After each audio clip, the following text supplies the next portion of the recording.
मेहता का सिंपल सा स्कैम था।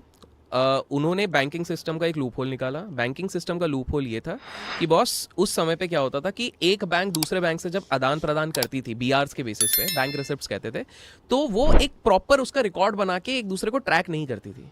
और ठीक है। अरशद मेहता इस चीज का लूप होल निकालना चाहता था।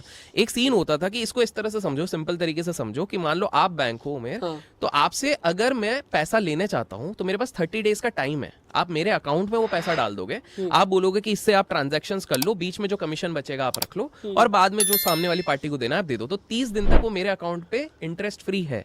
तो इस 30 दिन में मैं उस अमाउंट का कुछ भी करूं, किसी को कोई पता नहीं चल रहा। आज से पहले, इसके पहले किसी ने भी इस अमाउंट को इधर उधर नहीं किया था। हर्षद मेहता थॉट, जब मेरे पास पैसे पड़े ही हैं तो इसको मैं और इंटरेस्ट क्यों नहीं बनाऊं, इसमें रिटर्न क्यों नहीं बनाऊं, तो उसने शेयर मार्केट में लगाने लग गया। कोई ट्रैक नहीं कर रहा था, सब खुश थे ना, बैंक को अपना पैसा मिल रहा है, जिसको पैसे देने उसको पैसा मिल रहा है। प्रॉब्लम तब आ गई जब अचानक से रिकंसिलिएशन में, जब बैंक्स रिकंसाइल कर रही थी, स्पेसिफिकली उस टाइम पे एसबीआई रिकंसाइल कर रही थी, तो वहां पर एक गैप दिख गया 550 करोड़ का, 500-550 करोड़ का, which was a big amount. और कहीं ना कहीं उसने काफी लोगों की नींदें उड़ा दी कि भैया बैंक्स वाले की भाई कुछ तो घपला हो गया, और this is not a small amount, बाहर आ गया तो बड़ा हंगामा हो जाएगा। प्रॉब्लम बैंक के साथ ये भी थी कि उस समय पे सही टाइम पे उन्होंने अथॉरिटीज को इन्फॉर्म नहीं किया, जिसका एडवांटेज कहीं ना कहीं मेहता साहब लेने लग गए। अच्छा। लेकिन आपको एक इंटरेस्टिंग चीज बता दो, हर्षद मेहता पूरी तरीके से गलत भी नहीं था। क्यों? बिकॉज ये उस टाइम पे एक नॉर्मल प्रैक्टिस थी। हाँ।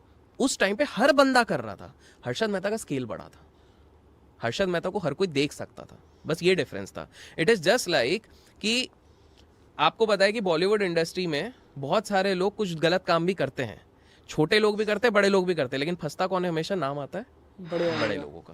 तो यही वाली चीज है। तो हर्षद मेहता का ये स्कैम था, जिसके बाद काफी लोग कहते हैं कि एक जर्नलिस्ट ने उनको एक्सपोज किया। एक जर्नलिस्ट ने उनको एक्सपोज नहीं करा था, एक व्यक्ति था जो नॉर्मल सा था, वो बढ़िया अपनी कर्ड राइस खाता था, वो पहला बंदा था जिसने जाके इन्फॉर्म किया था अपने एसबीआई को कि बॉस ये वाली प्रॉब्लम हो रही है। एसबीआई ने कुछ एक्शन नहीं लिया था उस समय पे। फिर ये धीरे धीरे बैंक ऑफ कराड़ के पास गया, उधर भी कोई एक्शन नहीं लिया गया। फिर वो जाके जर्नलिस्ट को सप्लाई किया, और जर्नलिस्ट को इसलिए सप्लाई किया बिकॉज उस समय का एक